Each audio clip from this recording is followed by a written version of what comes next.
ప్రపంచ అభివృద్ధి పారామితులపై పునరాలోచన అవసరమని ప్రధాని నరేంద్ర మోదీ అన్నారు. డ్రగ్స్ ముఠాలను కట్టడి చేయడానికి అంతర్జాతీయ ఆరోగ్య ప్రతిస్పందన బృందం ఏర్పాటుకు G20లోని సభ్య దేశాల చొరవ తీసుకోవాలని కోరారు.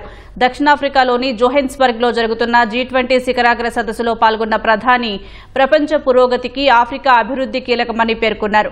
భారత్ ఎల్లప్పుడూ ఆఫ్రికాకు మద్దతుగానే ఉందని తెలిపారు. 2023లో ఢిల్లీలో జరిగిన శిఖరాగ్ర సదస్సులో ఆఫ్రికా సమాఖ్యుడు G20లో శాశ్వత సభ్యత్వం లభించిందని గుర్తు చేశారు.